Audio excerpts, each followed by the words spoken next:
Buenos días, estimados médicos que nos acompañan el día de hoy, dando continuidad a nuestro congreso, que ha sido de mucho éxito, con temas muy relevantes.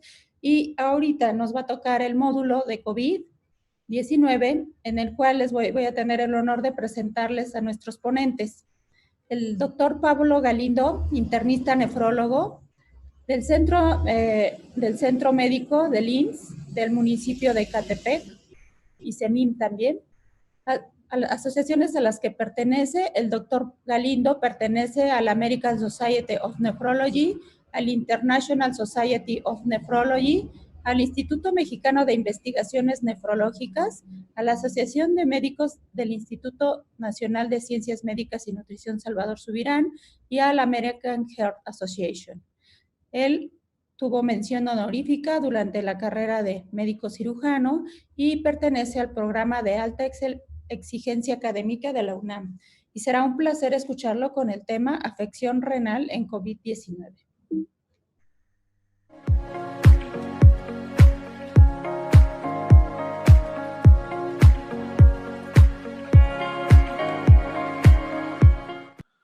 Bueno, muchas gracias al doctor Cabrera por la invitación a este módulo. El día de hoy vamos a revisar el tema de afección renal en COVID-19. El orden del día, vamos a ver la incidencia, la importancia de esta afección, la fisiopatología, causas, tratamiento y algunas preguntas a futuro. Con respecto a la incidencia, primero tenemos que saber que la enfermedad de COVID-19 puede tener varias etapas. Primero que nada, la etapa de una infección temprana, después una etapa pulmonar principalmente y finalmente una etapa 3 de hiperinflamación, ¿no? Aquí es donde normalmente vemos todos los síndromes asociados a esta enfermedad y podemos encontrar lesión renal aguda principalmente en estos pacientes a lo largo de diferentes partes de esta historia natural de la enfermedad. En este estudio de 5,449 pacientes en los que analizaron cuánta lesión renal aguda se documentaba en los pacientes con COVID, se encontraron dos picos de incidencia. Si ustedes se dan cuenta, hay una incidencia importante a la hora de la admisión, después en el día 1 de admisión y finalmente esto va reduciéndose un poquito hasta que en el día 8 y a partir de días más adelante empieza a haber una incidencia mucho mayor de esta afección. Esto probablemente está explicado por las diferentes partes. Los pacientes que llegan al principio o que llegan en esta fase probablemente tengan un problema de depresión de volumen o de algún estado hiperinflamatorio. Y después, conforme los pacientes van empeorando su estado clínico, empieza a haber otros síndromes que pueden llegar a causar insuficiencia renal aguda. ¿Okay? Este es un resumen de todos los reportes de incidencia de lesión renal aguda en pacientes con COVID. Y en negro están los reportes asiáticos principalmente, en donde la incidencia de afección renal es mucho menor que los reportes europeos o americanos que fueron posterior a estos. Esto probablemente sea por los diferentes tipos de población estudiadas. Si eran poblaciones estudiadas solo en hospitalización, el total de una población con COVID o incluso la población de una terapia intensiva, por ejemplo. Entonces, esto puede explicar la heterogeneidad de estas incidencias. ¿Okay? Aquí hay otro resumen de diferentes estudios, el número de pacientes, la incidencia de lesión renal aguda en pacientes con COVID y también el porcentaje de pacientes que requirieron terapia de reemplazo renal. Si ustedes se dan cuenta, existe una incidencia de lesión renal aguda desde el 3% o incluso 0.5% y tan alta como 60%, cercana al 60%. La incidencia de requerimiento de terapia de reemplazo renal es muy similar y es alrededor del 6 o 5%. Este análisis se hizo en pacientes, en 26 autopsias de pacientes que fallecieron por complicaciones de la enfermedad COVID-19. Solamente 9 de estos 26 pacientes tenían datos clínicos de una insuficiencia renal aguda, una lesión renal aguda. Sin embargo, en todos los reportes histopatológicos renales se encontraron diferentes grados y localización de afección renal. Se encontró disminución del borde en cepillo, vacuolización tubular y infiltrados inflamatorios a lo largo de todo el tejido renal. Lo que sugiere que a pesar de que los pacientes no tengan manifestaciones clínicas o no tengan una lesión renal aguda manifiesta, pueden tener afección renal subclínica. Entonces, en resumen, sobre la incidencia no está bien establecida, es muy heterogénea, puede variar entre 7 al 60%. Los resultados son muy variables entre poblaciones. Se reconocen 2 picos de incidencia a lo largo de la historia natural, probablemente en diferentes fisiopatologías. Y la incidencia de daño renal puede llegar a ser subclínica y esta puede tener una incidencia bastante mayor a la que está reportada. ¿Qué importancia tiene la afección renal? Bueno, este estudio de 701 pacientes analizaron los desenlaces de pacientes con lesión renal aguda. Esta es la incidencia acumulada de mortalidad y estos son los días de estancia hospitalaria. Estos son los pacientes que no tenían lesión renal aguda y estos son los pacientes que tenían lesión renal aguda. Entonces se ve claramente cómo la incidencia acumulada va aumentando, especialmente en los pacientes que tienen afección renal. En este mismo estudio describieron algunas características y vieron algunos puntos con más riesgo para mortalidad. De los que más destacan, pues es obviamente la lesión renal aguda, especialmente en el estadio 3. Si ustedes se dan cuenta, hay mucho más riesgo conforme avanza la lesión renal aguda o entre más grave sea. También, por ejemplo, la presencia de hematuria de 2 a 3 cruces en el examen general de orina o la presencia de proteinuria. ¿Okay? Todas estas características fueron unos hallazgos importantes para determinar la mortalidad de esta población.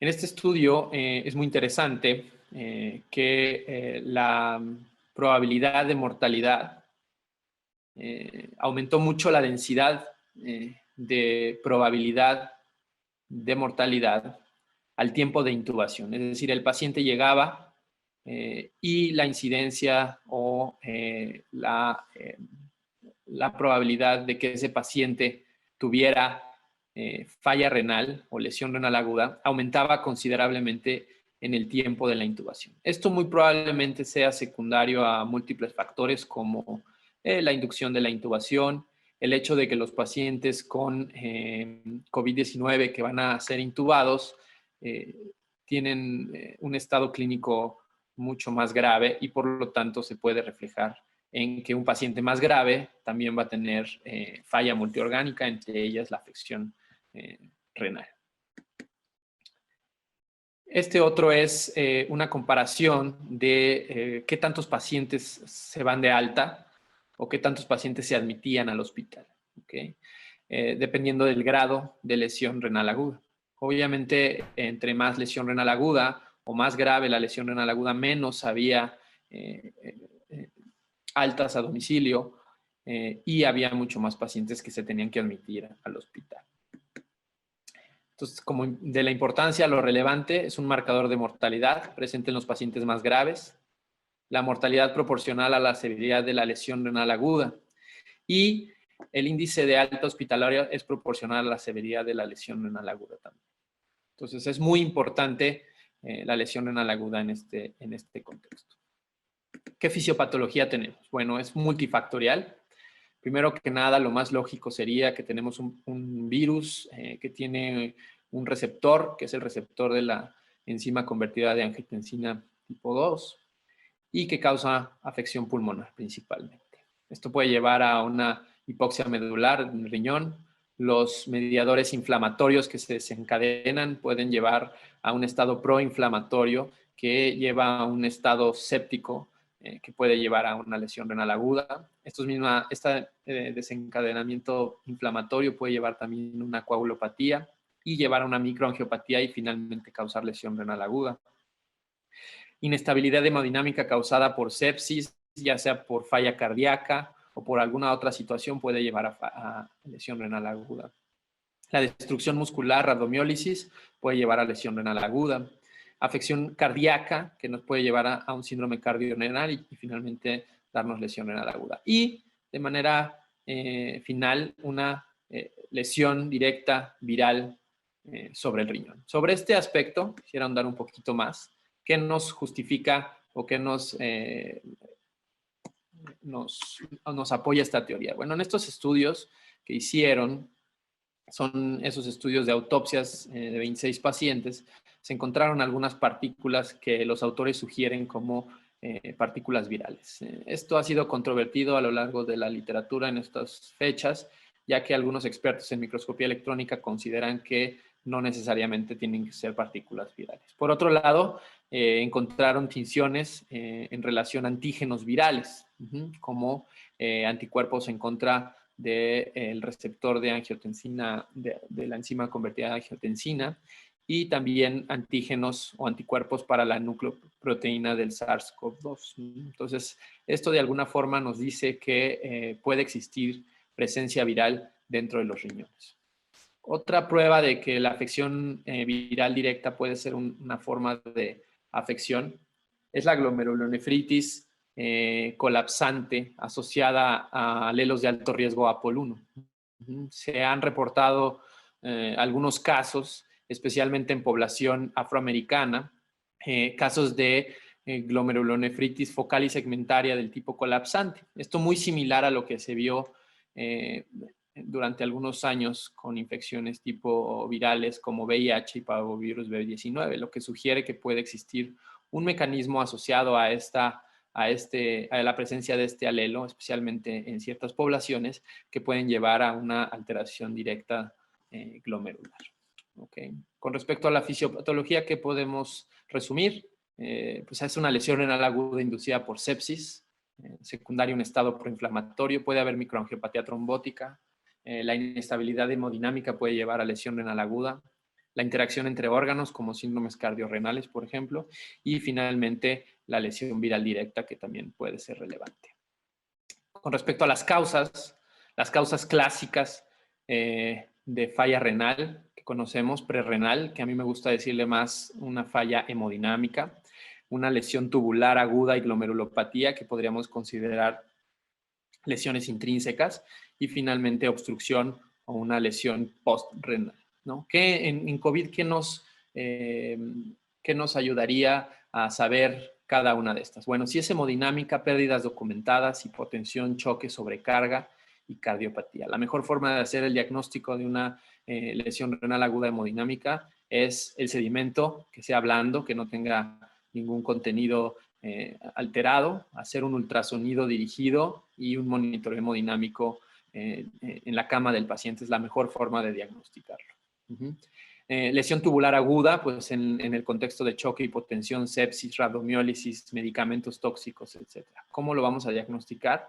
Viendo un sedimento urinario es la mejor forma, cilindros granulosos, y podemos encontrar proteinuria, por ejemplo, desde 500 miligramos hasta 2 gramos. ¿Okay? Una glomerulopatía, bueno, primero que nada en COVID tendríamos que tener una alta sospecha, ¿ok? Especialmente en pacientes que pudieran tener alelos de alto riesgo de APOL1. ¿Qué nos podría orientar a eso? Pues una proteinuria de preferencia de más de 2 gramos, proteínas abundantes en ego, ya que las tiras reactivas del ego detectan albúmina principalmente, y eso nos sugeriría una lesión glomerular principalmente y hematuria. Okay.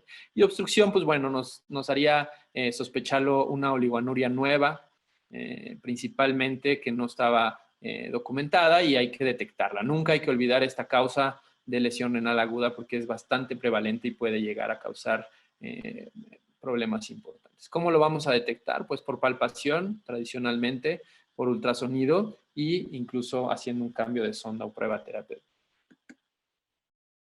Este es un estudio que prácticamente vio sedimentos urinarios de pacientes con COVID. De 141 pacientes, a 20 tenían falla renal, lesión renal aguda, a 20 les vieron sedimento. De estos, el 85% de los sedimentos fue lo que encontraron una lesión tubular aguda. ¿Okay?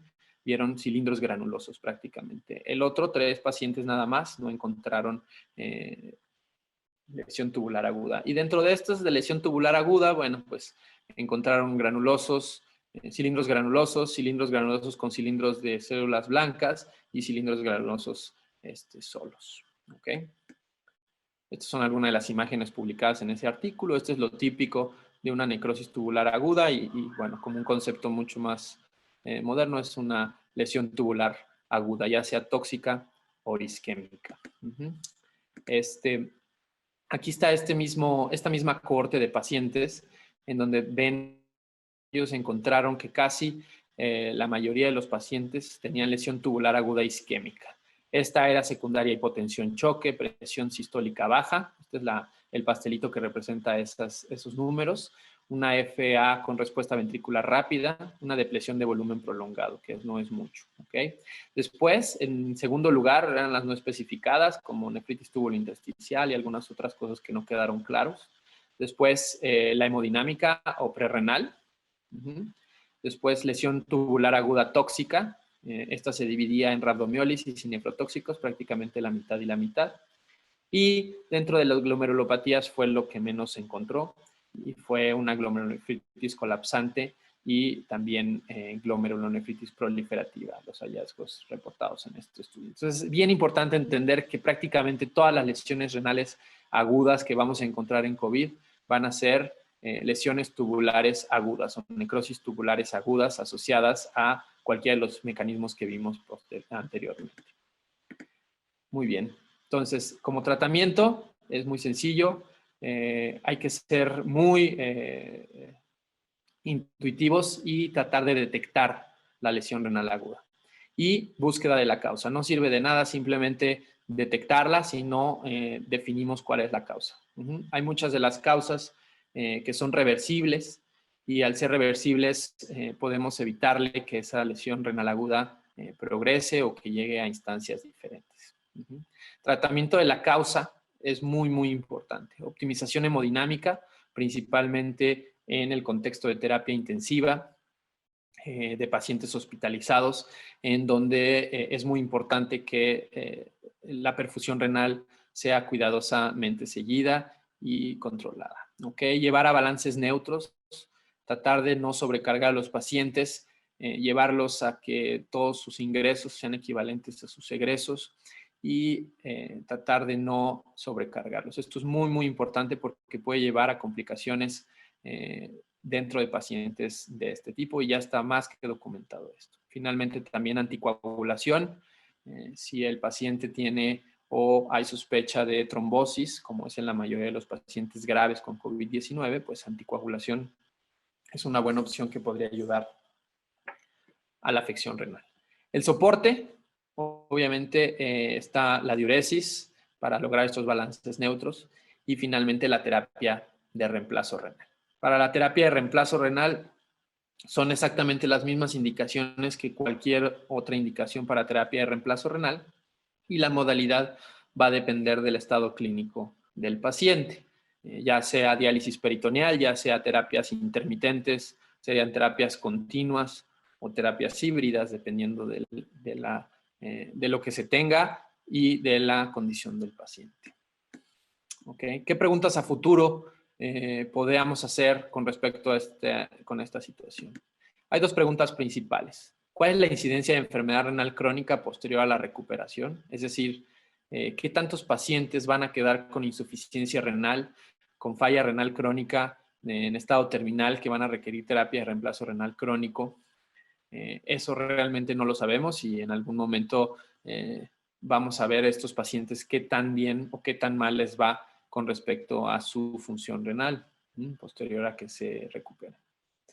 Otra cosa muy interesante es describir los mecanismos de daño renal en el contexto de falla orgánica múltiple. Llevamos muchos años estudiando la lesión renal aguda asociada a sepsis y hay muchas fisiopatologías y hay muchas teorías acerca de todo esto, ¿no? Pero ahorita con esta situación, con esta pandemia, se han llevado a cabo algunos otros estudios y se han encontrado algunos otros potenciales mecanismos. Uno muy interesante es el desorden mitocondrial adquirido. Hacen este tipo de rabdomiólisis que pueden llegar a hacer estos pacientes que no elevan tanta CPK, pudiera ser algo parecido a esto en relación a la falla orgánica múltiple, y la hipercoagulabilidad que estamos viendo en estos pacientes también parece tener interacción con algunas de los daños de falla orgánica múltiple y en este caso del riñón. Muchas gracias, eso es todo.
Muchas gracias, doctor Galindo. Ha sido muy interesante su plática acerca de lesión renal por COVID-19. Muchísimas gracias, hemos aprendido bastante. Y bueno, voy a presentar a los siguientes 3 ponentes para que tengamos la oportunidad de escucharlos y al final podamos hacer las preguntas. Va a participar en la siguiente ponencia el doctor José Carlos Gascaldama, él con una amplísima experiencia en ventilación mecánica y en manejo de pacientes críticos en el área de medicina crítica del Hospital General de México en terapia intensiva y en el Hospital Juárez de México. Su ponencia será ventilación mecánica en COVID-19. Tendremos con nosotros también al doctor Raúl Carrillo Asper, un médico sumamente reconocido debido a que él es jefe de división de áreas críticas en la unidad de pacientes quemados del Instituto Nacional de Rehabilitación.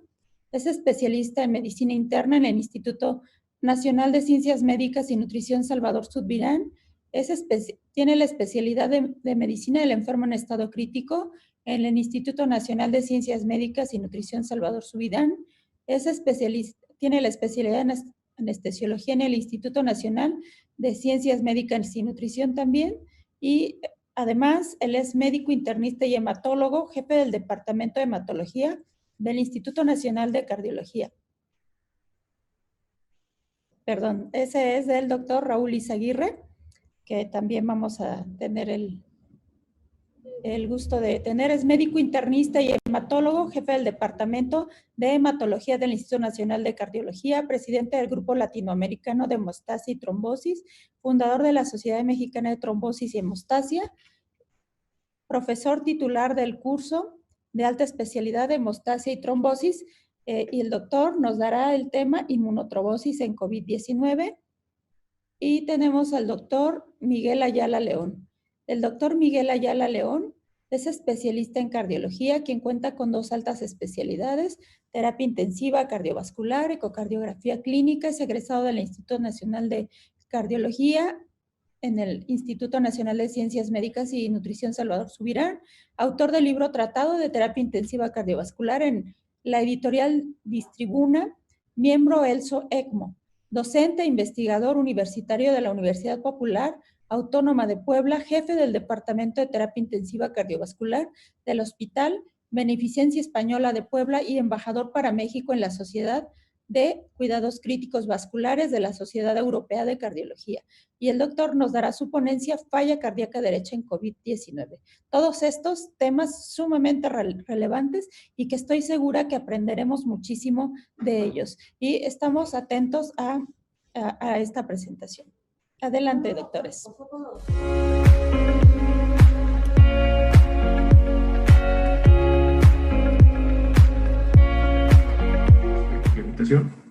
Vamos a tocar un tema muy importante, la ventilación mecánica en COVID. Primero que nada, declaro no tener ningún conflicto de interés. Dentro de los objetivos de la charla están evaluar las diferencias y similitudes entre el ARS clásico y el ARS por COVID, que también hemos dado el nombre de CAPS. Conocer cuál es la ventilación protectora, revisar por ahí algún protocolo de ventilación mecánica protectora, hacer ajustes en situaciones especiales y ver qué tenemos de evidencia de ventilación mecánica en COVID. Algunos datos importantes que son antes de la pandemia, analizar respecto a la ventilación mecánica. 240,000 pacientes en Estados Unidos requieren ventilación mecánica en urgencias. Eso es prácticamente el 0.23% del total de ingresos. Y un cuarto de estos van a tener una estancia prolongada en ese servicio. En Japón, el 46% de los pacientes con ventilación mecánica se encuentran fuera de las unidades de cuidados intensivos. Entonces, estos datos son fuera de la pandemia. Ahora, con la situación de la pandemia de COVID, pues, se ha visto la necesidad de reforzar el conocimiento de la ventilación mecánica. Entonces, todos los médicos que están en otras áreas, pero que tienen contacto con paciente crítico, tienen que reforzar su conocimiento del manejo de la ventilación mecánica. Aquí tenemos de contexto de datos epidemiológicos, pues el número de pacientes en UCI con ventilación mecánica es muy variado, los porcentajes.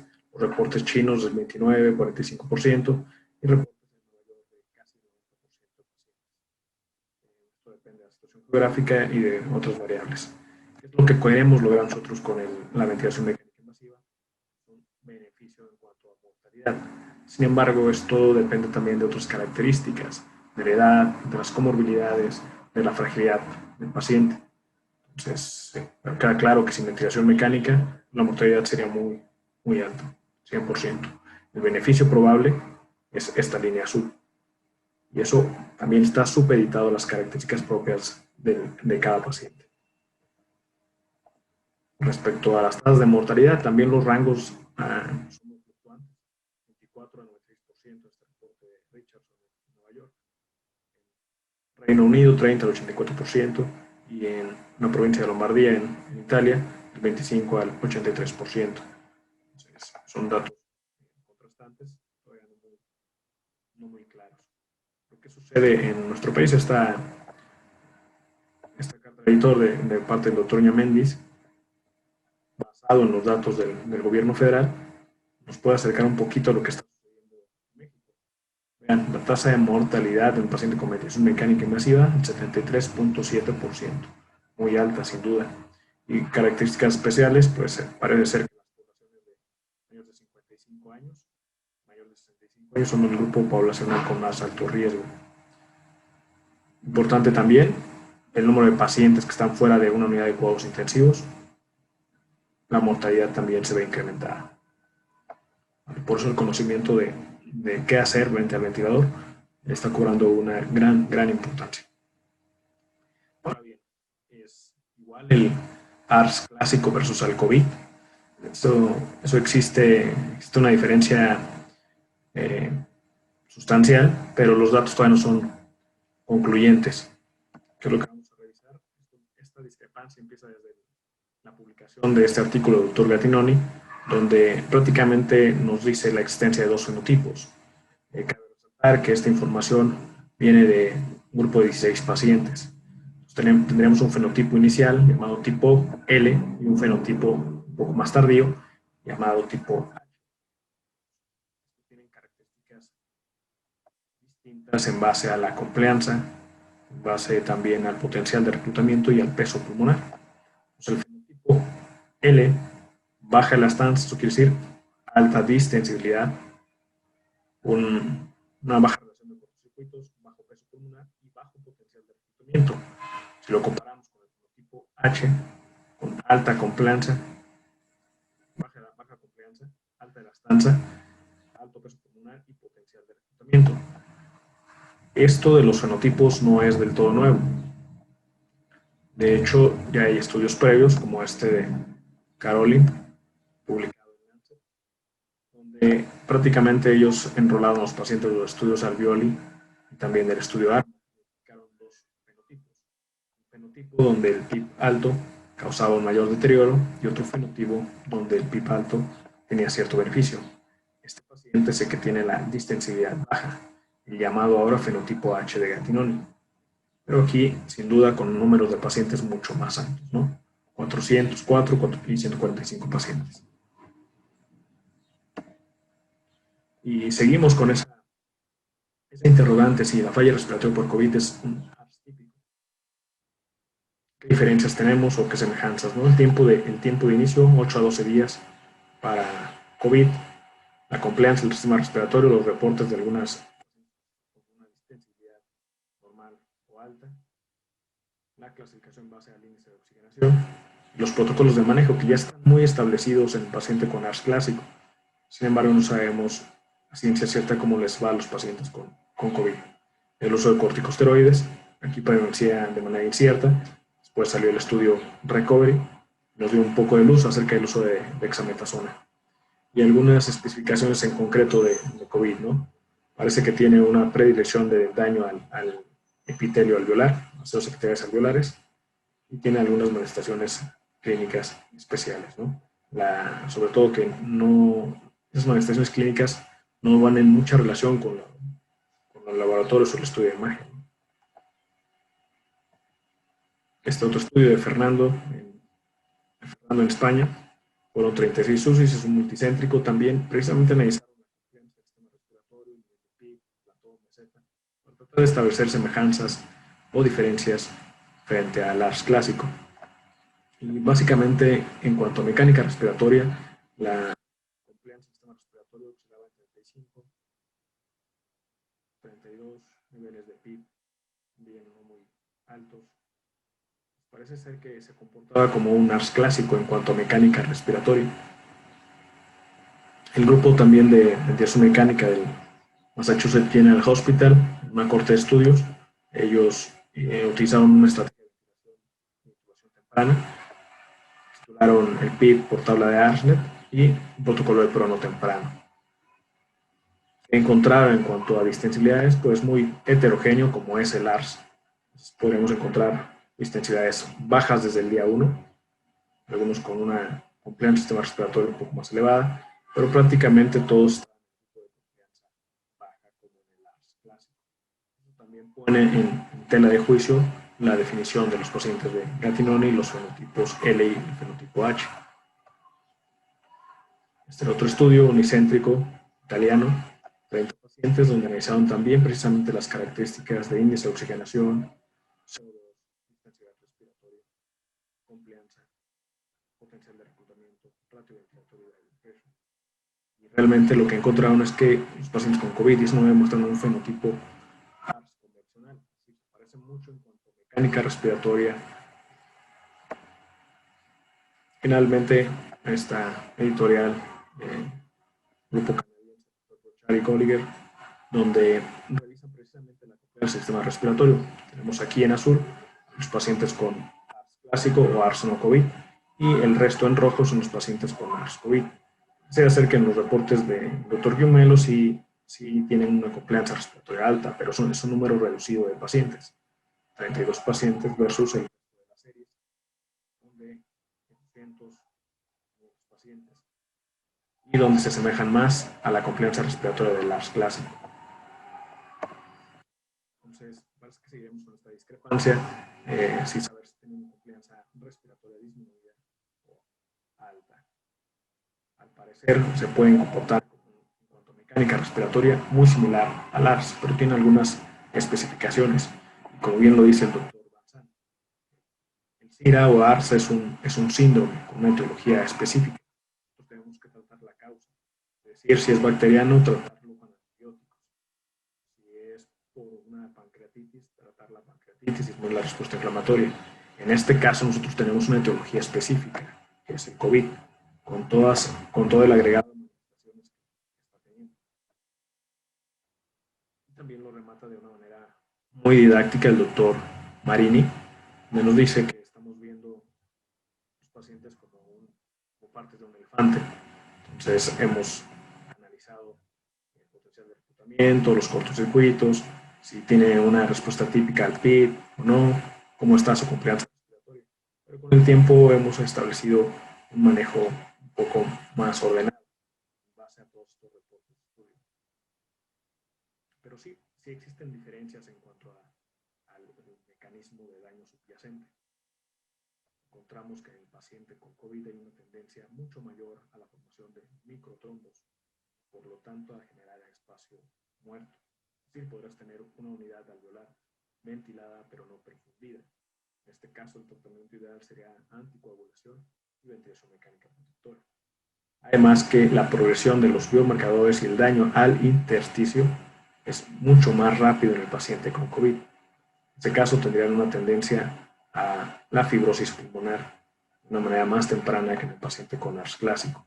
Estas son algunas de las diferencias sustanciales en cuanto a el ARS COVID y ARS no COVID.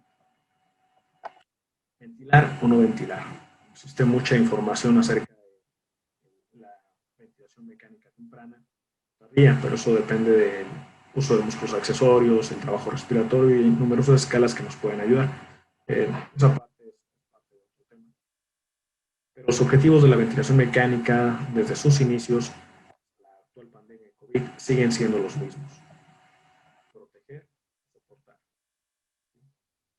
No ocasionar más daño, evitar el daño pulmonar asociado a la ventilación y dar tiempo, tener paciencia.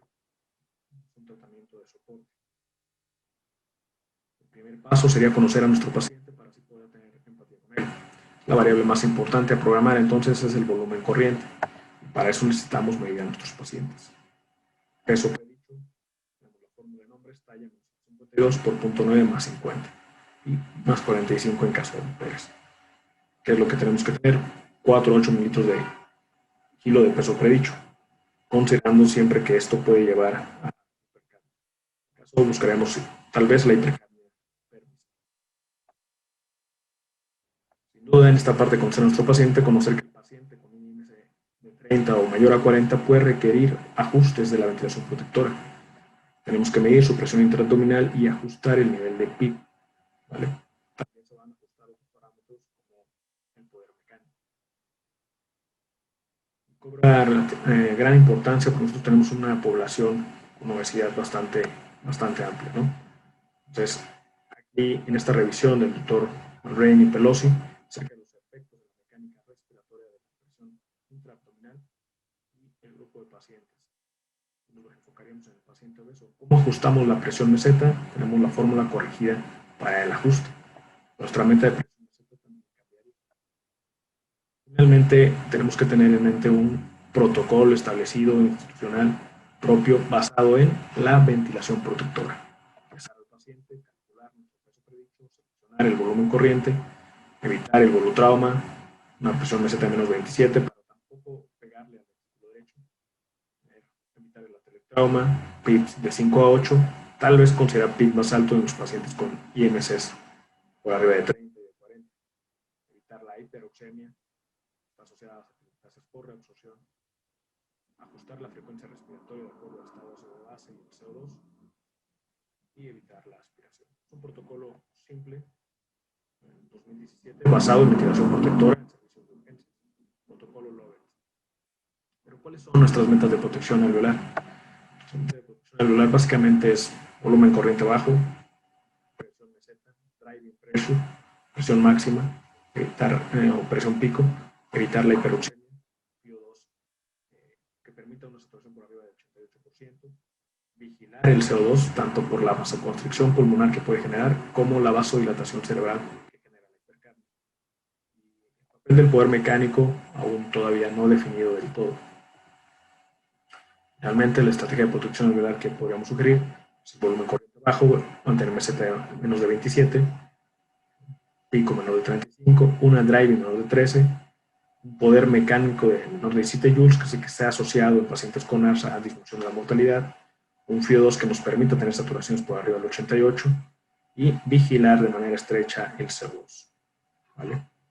PIB inicial en los pacientes con COVID, tal vez de 8 a 10, prono temprano, que parece ser que ha sido uno de los cambios sustanciales durante la pandemia, y el reclutamiento que puede estar en tela de juicio, sobre todo si es muy agresivo, de acuerdo al artículo ART. Algunos estudios que han demostrado, que ejemplifican la disminución de la mortalidad. El estudio ARMA, porque demostró la disminución de la mortalidad con volumen corriente bajo, el bloqueo neuromuscular en el estudio Acurasis y el estudio PROSEVA, la posición PRO, que se logró 16 horas. Si responde o no a PIB también es una pregunta importante a realizar. Algo que podemos hacer a pie de cama es calcular el índice de estrés, que eso se hace de manera visual. Tenemos que tener una curva cuadrática de flujo y analizar el comportamiento de la fase inspiratoria. En este caso, sobre distensión, hay que bajar el PIB. En este caso, está colapsado. Necesita un poco más. Una herramienta útil a pie de cama. Sin duda tenemos más, valor esofágico, presión transpulmonar, etc. Hay que considerar siempre que la ventilación mecánica es una espada de doble filo. Si nosotros tenemos una ventilación mecánica no protectora, podemos llevarlo al daño pulmonar. Esto pues, va a ser totalmente deleterio para el paciente. Entonces, para todo bien existe un mal. Cuidar lo que estamos haciendo.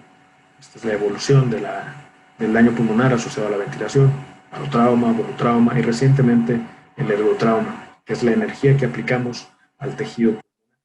Una manera de vigilarlo es calculando el poder mecánico. La base de la programación es individualizar a nuestros pacientes, tratarlos de manera ordenada. No todos los pacientes se comportan igual, no todos tienen la misma compliance y existen subfenotipos que vigilar. En cuanto a la población obesa, el 22% de la población en México es obesa. Ellos tienen otras metas de protección, ¿no? De considerar que se tiene que ajustar la meta de presión meseta de acuerdo a su presión intraabdominal. Y que el prono tal vez pueda ser un prono semi-recumbente para evitar el efecto del contenido abdominal en cuanto al diafragma y al colapso alveolar que nos genera. Precisamente en ese grupo de población tenemos ahí algún estudio que salió a principios de año, un paciente con ARS clásico, donde compararon la famosísima tabla de ARSNet versus un protocolo con balón esofágico, ecografía, presión transpulmonar, más maniobras de reclutamiento para seleccionar un PIB en estos pacientes. Este grupo fue superior en cuanto a mortalidad en el grupo de ARSNet. Es de los pocos estudios que demuestra ese beneficio. En cuanto al prono, para mí tiene las 3 Bs, es decir, es bueno, es bonito y es barato. Hay que clasificarlo siempre en si es respondedor o no respondedor. El prono no demostró beneficio en sus inicios porque el volumen corriente administrado era muy alto. Esto le pasó al doctor Gattinoni, a Gehring también, pero después de la estrategia de ventilación mecánica protectora con volumen corriente bajo, pudo demostrar beneficio en mortalidad. Algo en lo que hemos evolucionado es entender los mecanismos patológicos que nos ayudan en el prono. Se ha entendido acerca del pulmón de bebé, el modelo del cono y el cilindro, el modelo de esponja y el tiempo que parece ser que también es importante. Actualmente hay algunos protocolos de prono prolongado y mucho más aún, pronar al paciente cuando todavía no está bajo asistencia mecánica invasiva. El tiempo de prono, el reporte en pacientes con COVID del doctor Carcetti, habla acerca de 36 horas, eso evitando la movilización y el desgaste en el personal de salud. Se sabe que el beneficio en la oxigenación y en mecánica respiratoria persiste después de las 24 horas. Entonces, tal vez si uno está familiarizado con la función prono, puedes utilizar el prono prolongado. En cuanto a la ventilación mecánica, es un hábito, como dice Aristóteles, si lo hacemos repetidamente bien, se va a convertir en excelente. Siempre tener nuestro checklist y considerar todas nuestras metas de protección alveolar. Preguntarnos si nuestro paciente está respondiendo a prono, como es el caso. El paciente con un ARS severo por COVID, seleccionamos nuestro volumen corriente bajo, tratando de mantener nuestras metas. Sin embargo, estas no se alcanzan. En ese punto, la ventilación mecánica había llegado a su límite. No podríamos garantizarle la ventilación protectora por las características propias. Y acá, acerca sobre el reclutamiento, aumentamos el volumen corriente, todavía dentro de rangos de ventilación protectora, y observamos un cambio en la curva de flujo expiratorio. Eso nos orienta a decir que este paciente está en un grado de fibrosis, es decir, tiene alta elastanza y probablemente reclutarlo sea una mala idea. Sin duda, si nuestras metas de protección alveolar no se cumplen por las características de la patología, hemos llegado ya a un límite. Bien lo dice el doctor Tobin. Necesitamos nuevas opciones terapéuticas, pero la base fundamental sigue siendo la ventilación de protección. Analizar esta pandemia desde el volumen corriente, meseta, driving, si existen o no los fenotipos, pues parece como la parábola del elefante, que es muy grande y bastante extraño. Cada uno de nosotros ve solo una parte, hay que juntar las partes para eventualmente ver la realidad. No perder nunca que nuestra protección alveolar es la base, además de los conceptos de fisiopatología. Algunos estudios como el ARMA, que justifica el uso de volumen corriente bajo, el estudio de Amato acerca del driving pressure, como meta de protección, bloqueo neuromuscular, la posición prono en el estudio ProSEBA y algunas otras estrategias que son coadyuvantes. La reducción del volumen, la anticoagulación, pero sobre todo tener paciencia. Parece que no ha cambiado nada en cuanto a ventilación protectora. Seguimos tratando en base a las guías del ARS individualizar a nuestro paciente, que eso es lo importante. Para llevar a casa finalmente, entender que la piedra angular sigue siendo la ventilación protectora, que en ARS se trata la causa. En este caso tenemos una etiología específica.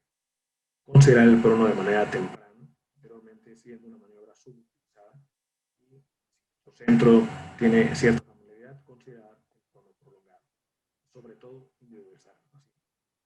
Muchas gracias por la invitación, espero que sea de utilidad esta breve charla.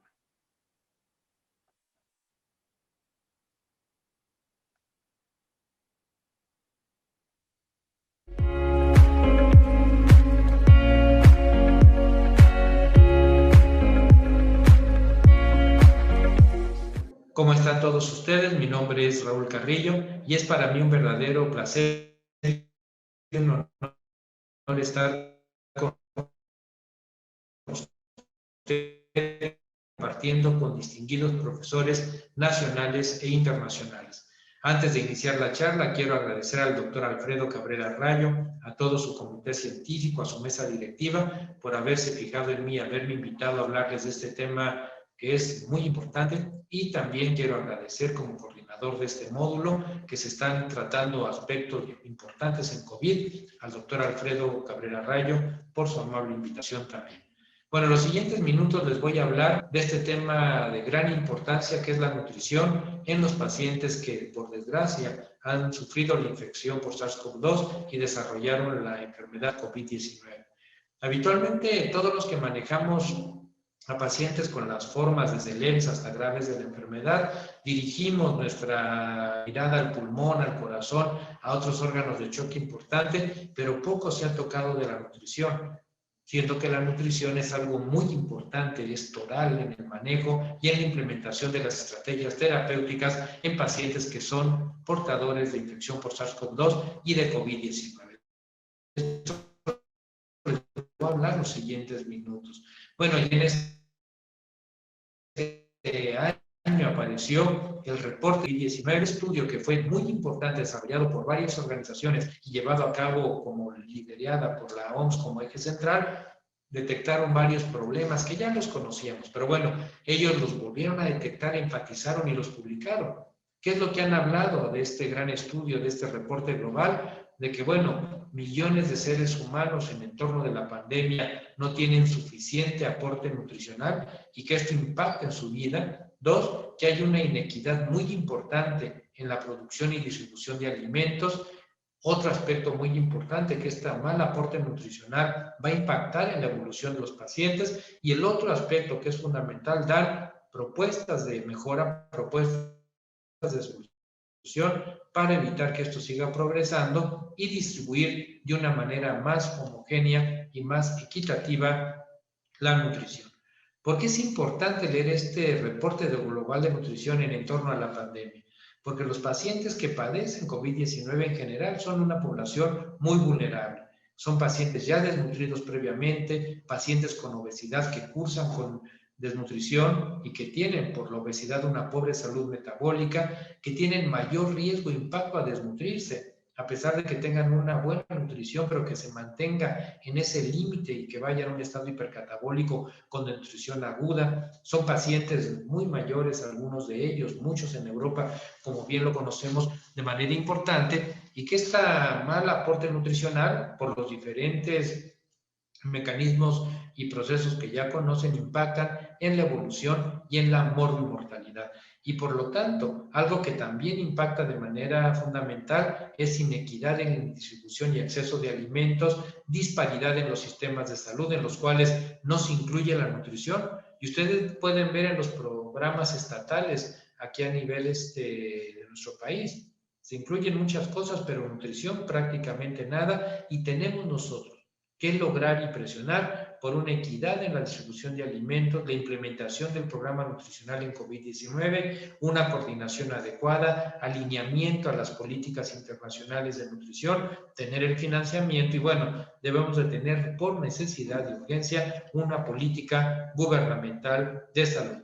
Y como pueden ver ustedes, el haber cumplido los objetivos globales de nutrición en el 2019, como lo pueden ver, es aterrador. No solamente no se cumplió, sino que muchos ni siquiera tuvieron parte en la evaluación. Y bueno, en este 2020 esto es todavía peor. Pero bueno, ahora que estamos viviendo la pandemia, nos hemos hecho más conscientes del impacto de la desnutrición. Y bueno, se ha escrito mucho de esto. ¿Por qué? Por lo que ya les comentaba previamente. Un elevado porcentaje padecen ya de desnutrición pacientes que sufren de COVID. Otros pacientes tienen enfermedades preexistentes que se asocian a desnutrición. Y vemos que en pacientes, aunque hayan estado bien nutridos, la desnutrición se desarrolla, se presenta o se acentúa por el estado hipercatabólico, la inflamación y disfunción del metabolismo intermedio, la a la nutrición.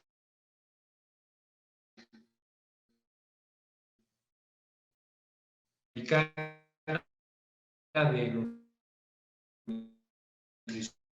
desnutrición y que esta nutrición tiene que ser evaluada.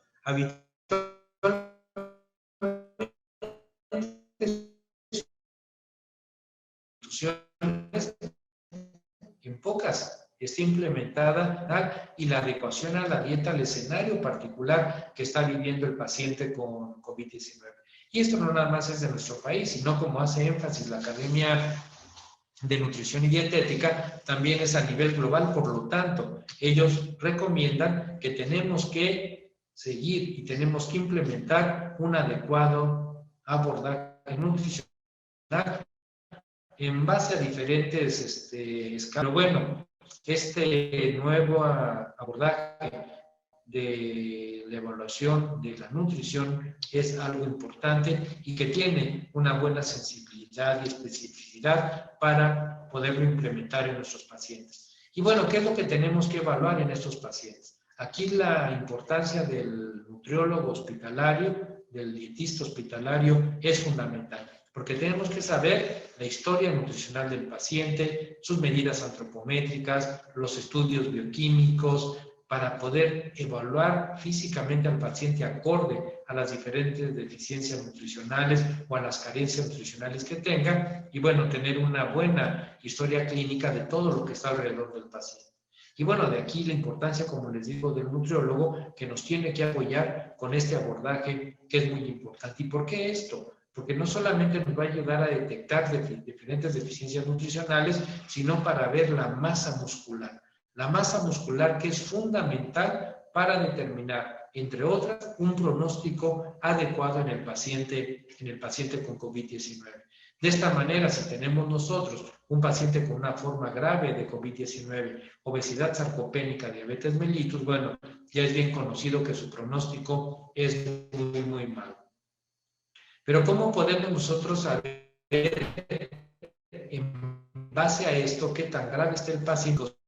Pues uno es por la movilidad, como pueden ver, de los diferentes nutrientes. No es el momento de hablar del movimiento nutricional, pero sí es importante comentarles que este estado hipercatabólico, vean cómo impacta con estas respuestas de estrés inmunometabólico hormonal en las diferentes vías metabólicas del metabolismo intermedio, con más hígado graso y más degradación de la masa muscular.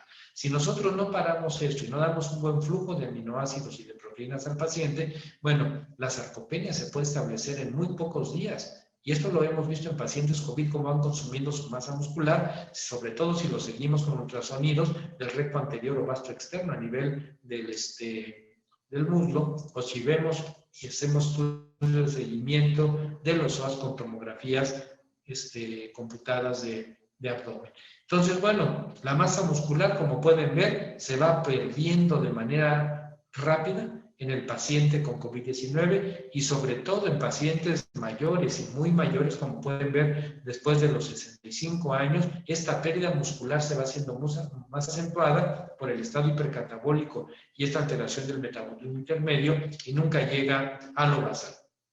De esta manera, la infección por SARS-CoV-2 y el COVID-19 es una causa mayor de caquexia. Y aquí lo pueden ver ustedes, cómo los diferentes factores que están interviniendo y que son parte de esta compleja y grave enfermedad que llevan a que el paciente haga esta inflamación, que haga sarcopenia, que baje sus niveles de albúmina como marcador proteico al alcance de la mano y la inmovilización que tenemos a pacientes graves en las terapias intensivas, sedados, relajados y con pobres programas de rehabilitación física, los lleva a la caquexia y también a desenlaces a mediano o largo plazo también muy deleterios en relación a la masa muscular. De esta manera nosotros podemos ver en esta lámina los diferentes escenarios que nos estamos enfrentando en el paciente con COVID-19 y que los lleva a esta grave sarcopenia y desnutrición. Como lo pueden ver, es más complejo de lo que ustedes se habían imaginado, de lo que habíamos pensado, pero bueno, es lo que está interviniendo en la pérdida de masa muscular y, como les comentaba, en muy malos desenlaces. No solamente la neumonía por COVID va a llevar a la complicación y muerte al paciente o la disfunción miocárdica, sino también la desnutrición. De esta manera también podemos ver dentro de esta intríngulis tan complejo la relación que hay entre hipertensión, el sistema renina-angiotensina-aldosterona y el desgaste muscular. Y como ustedes saben, en pacientes con COVID-19, esta disfunción del sistema renina-angiotensina-aldosterona, que es fundamental en la mediación hemodinámica de mucho de lo que estamos viendo, también tiene como efecto negativo la sarcopenia. Entonces vean ustedes cómo la sarcopenia diferentes vías de señalización para poderse ir acentuando progresivamente más en nuestros pacientes. Y bueno, en esta lámina pueden ver ustedes cómo los inhibidores de la enzima convertidora, al modular la función de este complejo eje hormonal, van hasta cierto punto límites. Bueno, la imagen, ¿cómo vamos a ver nosotros la sarcopenia en nuestros pacientes? Bueno, la podemos ver, como pueden ver en la lámina, por la absortimetría dual de rayos X de cuerpo entero, ultrasonido, resonancia magnética nuclear y tomografía computada. Y bueno, ¿qué es lo que más tenemos al alcance de la mano? Pues ver la tomografía computada y ver cómo al paso de los días fue perdiendo masa. O la tomografía computada, en la que podemos ver también cómo se pierde la masa muscular aquí a nivel del recto anterior y de los bastos en un paciente con COVID-19. Y vean ustedes cómo en esta lámina, que es muy impresionante, cómo se va aumentando la cantidad de infiltración grasa, como lo pueden ver, a diferencia del corte del muslo de un paciente en el cual hay muy poca infiltración grasa y muy poca fibrosis, y este es de un paciente con COVID-19. Y no se les olvide ver los psoas. Vean aquí ustedes cómo el psoas, esto es un psoas normal, vean ustedes cómo se va perdiendo el psoas por este estado hipercatabólico en un paciente con COVID-19. Entonces son estudios que tenemos al alcance de la mano. Pero ¿qué medidas tenemos nosotros para contrarrestar la sarcopenia del COVID-19? Pues tenemos aquí, y esto en la lámina, y esto lo pueden ustedes especificar o aterrizar acorde al escenario de que está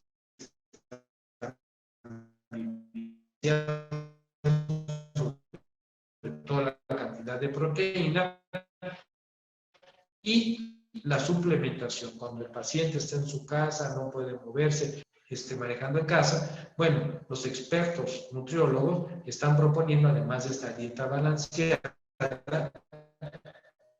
poder incluir leucina, creatina, aceite de pescado y vitamina D3, controversial, pero bueno, son las recomendaciones actuales. Pero bueno, ¿qué dicen las guías? A todos nos gusta saber qué dicen. Tenemos que hacer primero la evaluación nutricional que ya les había comentado, el inicio de la terapia nutricional, una vez que llegue el paciente a la unidad de terapia intensiva, sobre todo en las formas leves. Las formas leves ya les decía en la lámina previa que es la recomendación que se hace en la actualidad. Tenemos que iniciar la nutrición lo más temprano que podamos, una vez que el paciente ya se haya estabilizado y haya mejorado su oxigenación, e iniciar con una nutrición trófica, ¿no? Considerar el inicio de la nutrición en base a estado de choque, vasopresores, dismotilidad intestinal, o pensar que si iniciamos cargas muy altas de nutrientes en pacientes con vasopresores, puede presentarse, aunque es bajo el porcentaje, isquemia intestinal, y también por los opioides que empleamos, posiciones, etcétera, y movilidad del paciente, tomar en cuenta la paresia gástrica y el ILI. La vía y la técnica nutricional. La nutrición enteral, como pueden ver en la lámina, es la preferida. Sonda gástricos pospilórica tienen desenlaces muy semejantes. La infusión de nutrientes tiene que ser continua y lo que se recomienda iniciar con dosis bajas e ir incrementando progresivamente para alcanzar la carga calórico-nutricional y proteica en 72 horas y cuando no, tenemos que complementar con nutrición parenteral y tomar en cuenta, como pueden ver en la lámina, que también las vellosidades intestinales a diferentes niveles y en diferentes segmentos intestinales pueden verse involucradas, como lo pueden ver, con COVID-19. La cantidad de calorías en pacientes ya internados de 15 a 20 kilocalorías kilo día y la carga proteica de 1.2 a 2 gramos. La calorimetría indirecta aquí hay que tomarla con cautela, por lo que ya sabemos, de protección del personal. El calorímetro puede haber aerolización y esto es peligroso por la diseminación viral. Por eso hay que usar cautelosamente, así es que usamos el calorímetro.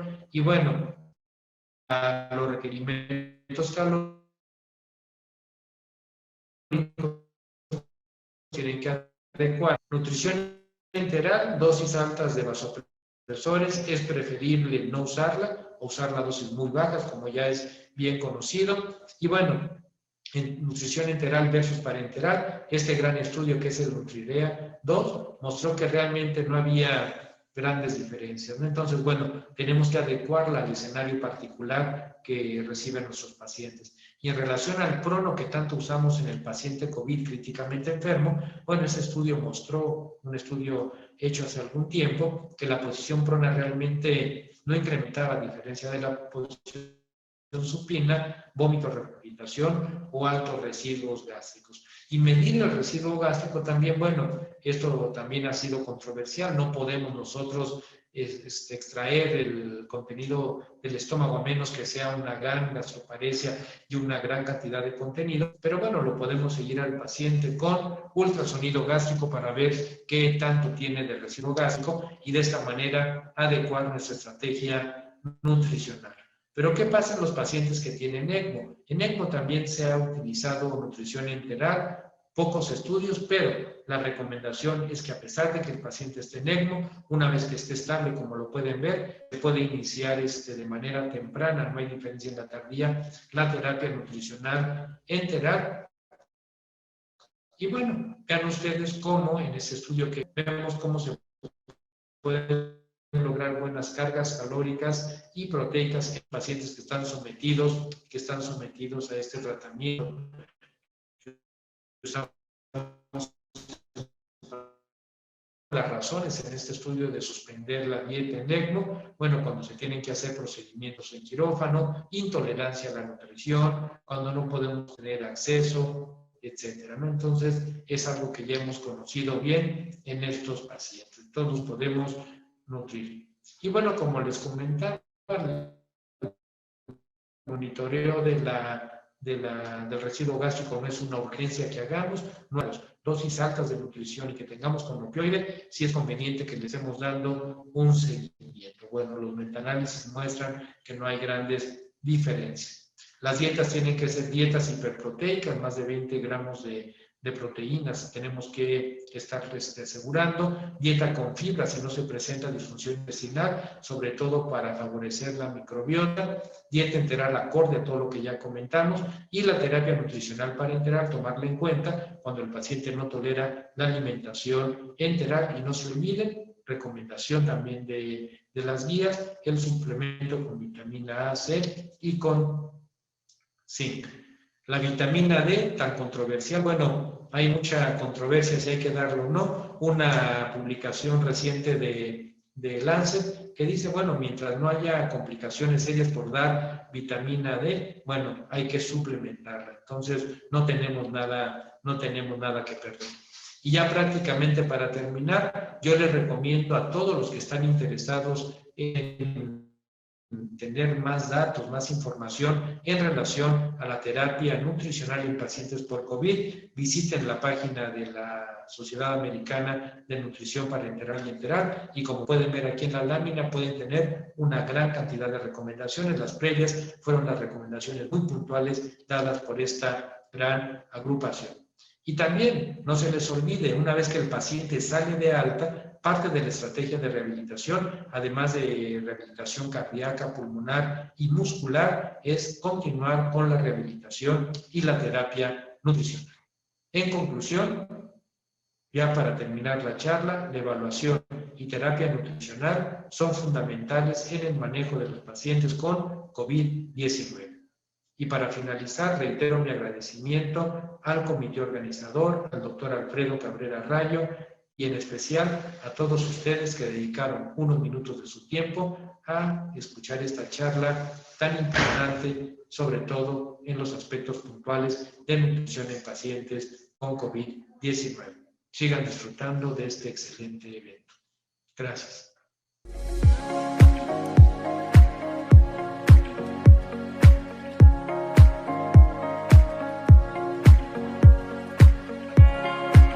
Muchas gracias por la invitación para participar en este Congreso de Medicina Interna. Gracias a los organizadores. Vamos a hablar en estos siguientes minutos algunos mecanismos trombogénicos relacionados con la nueva enfermedad denominada SARS-CoV-2. Vean ustedes que los fenómenos trombóticos asociados a las infecciones respiratorias ya habían sido descritos hace más de un siglo. Aquí podemos ver esta interesante publicación del año de 1894, donde se describe trombosis después de influenza. El doctor Althaus en ese momento revisó una serie de casos publicados hasta ese momento relacionados con la epidemia de influenza que azotó a Europa entre 1889 y 1890. Vean ustedes cómo se apoya fundamentalmente en dos estudios previos, el estudio de Litten y el estudio de Leiden, y allí encuentran trombosis venosa femoral hasta 25 casos. Describen incluso 8 casos de trombosis arterial ocurrida en las arterias poplíteas, femoral, braquial, cerebral, con lo cual el doctor Althaus piensa que la trombosis después de influenza la compara a la que había descrito Virchow como trombosis marántica y que ahora conoceríamos como la trombosis asociada a los estados de catequia. Sin embargo, en 1892 Leiden publicó lo siguiente: parece más probable que la coagulación de la sangre en las arterias vivas es más bien debido a la ruptura de las células blancas de la sangre. Vean ustedes, se refiere a los leucocitos, que se desarrollan sobreabundantemente desde el comienzo del ataque febril e incluso después de la crisis. Es una descripción muy clara de los fenómenos trombóticos asociados a la influenza y a enfermedades respiratorias, y él ya propone que los leucocitos podrían estar involucrados. Desde entonces, numerosas publicaciones durante el siglo XX asociaron la coagulación intravascular diseminada fundamentalmente y otros eventos trombóticos a varias enfermedades virales, entre ellas a la rubiola, varicela, rociola, las infecciones por ecovirus tipo 11, herpes zóster, etc. Ustedes pueden ver aquí una gran cantidad de virus que han sido relacionados en esta publicación desde 1999 con coagulación intravascular diseminada. Y en esta otra publicación del año 2018 podemos ver que hay una gran respuesta procoagulante en numerosas infecciones virales, y esta respuesta depende de los receptores tipo TOL. Vean, por ejemplo, que en virus también como el herpes simple, el virus del VIH, el virus de la hepatitis C, del ébola, coxsackie-virus, etcétera, a través de ese tipo de receptores han tenido una respuesta caracterizada por una sobreexpresión de factor tisular, expresión de trombomodulina, incremento de interleucinas, como que estamos viendo también en COVID-19, incremento de los dímeros D, incremento de la activación plaquetaria del factor de von Willebrand, disminución de Adams 13, la enzima que escinda el factor de von Willebrand, disminución de las proteínas C y S de la coagulación. Todos estos son fenómenos trombogénicos y no son nada nuevo esta información. Pensamos que en COVID estamos descubriendo los mecanismos de trombosis en las infecciones virales y ya pudimos ver que el fenómeno clínico fue detectado desde el siglo XIX y las expresiones fisiopatológicas se han acumulado durante el siglo XX. Entonces, esto no es más que una respuesta hiperinflamatoria que ocurre de manera común a todas las infecciones, en particular a las infecciones virales. Y esta respuesta inflamatoria, por supuesto, que conlleva el sistema inmunológico, y se ha puesto de moda el término de inmunotrombosis, pero realmente eso siempre ha ocurrido, porque la inmunología es parte de la respuesta inflamatoria en cualquier tipo de infección aguda, en particular las respiratorias, y bueno, pues estamos reviviendo conceptos del pasado porque ha preocupado mucha enfermedad. Existe la impresión de que es más trombogénica que otras. Recientemente hemos revisado que eso también ha ocurrido en la influenza H1N1, no se le había dado tanta importancia, pero hay también fenómenos trombóticos importantes en la influenza H1N1, de tal forma que lo que estamos viendo con el SARS-CoV-2 es un tipo de respuesta ya descrita, pero ahora tal vez mucho más intensa, con mayor carga trombogénica que se inicia en capilares pulmonares y en los alveolos, porque sabemos muy bien el mecanismo de infección de este virus a través de los receptores y su asentamiento en las células alveolares. Y de allí provocar una respuesta inflamatoria local con una gran respuesta celular, con una gran proliferación de neutrófilos, de linfocitos, de macrófagos y una afluencia intensa de todas estas células inmunocompetentes. Se ha demostrado que en las células endoteliales existe también una serie de señalizaciones asociadas a esas infecciones que conllevan una respuesta ante la sepsis y que en etapa más tardía esta misma respuesta inflamatoria puede ser la responsable de la fibrosis pulmonar que queda como secuela en numerosos enfermos. Y eso se debe a que otras células, aparte de los macrófagos, neutrófilos y leucocitos, también los fibrocitos son reclutados y hay un depósito progresivo que conlleva en etapas tardías a la fibrosis pulmonar. Entonces, esta respuesta inflamatoria que se le ha llamado tormenta de citocinas desde hace varios años y que se ha puesto de moda con el COVID, pero que ya había sido descrita desde hace más de 10 años, involucra una serie de moléculas conocidas como los interferones, interleucinas de varios tipos, quimiosinas que promueven la quimiotaxis de numerosas células inmunocompetentes, factores estimuladores de colonias, y eso es muy interesante porque se han probado tratamientos con anticuerpos monoclonales dirigidos a suprimir al factor estimulante de colonias de granulocitos monocitos y también obviamente involucrado el factor de necrosis tumoral. Todas estas células mediadas por la inmunidad son células epiteliales y endoteliales en los pulmones que pueden sufrir incluso apoptosis, y esta gran infiltración produce a nivel local una gran liberación de esos mediadores que he mencionado. Y estos mediadores justamente tienen muchas interacciones con el sistema hemostático, provocando una respuesta de hipercoagulabilidad. Nuestro grupo ha hecho esa publicación que pueden ver ustedes aquí hace algunos años, conjuntamente con la doctora Blanca Ruiz de la Universidad Nacional Autónoma de México. Es un trabajo de investigación básica muy interesante en que se estudiaron el cruce que hay entre los mecanismos de inflamación y los mecanismos de coagulación durante la infección por el virus del dengue, que como todos los virus que hemos mencionado se relaciona con una respuesta también trombogénica. Y vean cómo se demostró en la UNAM que se puede ver una activación incluso de los receptores de trombina en diversas células. Hay activación intensa de la vía del factor tisular y activadores de los receptores de trombina. ¿Qué es lo que ahora se ha descrito también por otros autores asociada a esta tormenta de citocinas en el COVID-19, donde a partir de una respuesta inmunológica normal viene la respuesta con macrófagos, células dendríticas, una reacción inflamatoria inicial que tiene como objetivo destruir a las células invadidas por el SARS-CoV-2. Todo esto hace que se incremente la respuesta inflamatoria con mayor liberación de citocinas, y las células tienen como objetivo destruir las células invadidas por virus, pero en eso también pueden ser destruidas células normales.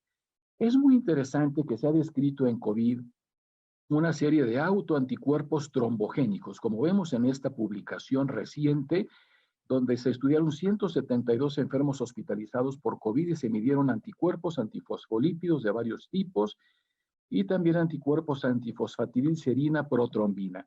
Vean qué interesante, porque hay entre un 18 y 24% de diversos tipos de anticuerpos anticardiolipina, antiprotrombina, antifosfolípido y hay títulos elevados que se relacionan con hiperactividad de neutrófilos. En este estudio se hicieron también estudios con los sueros de los pacientes, se hicieron estudios básicos en animales de experimentación y se demostró que el suero de esos enfermos puede causar liberación de NETs en los neutrófilos de individuos sanos e incluso en modelos murinos pueden causar trombosis. Vean la prevalencia de antifosfolípidos que se encontró en este estudio tan interesante, de tal forma que hasta el 52% de los enfermos tuvieron algún tipo de anticuerpo antifosfolípido. Y el suero de esos enfermos, cuando fue inoculado a ratones de experimentación, provocaron trombosis.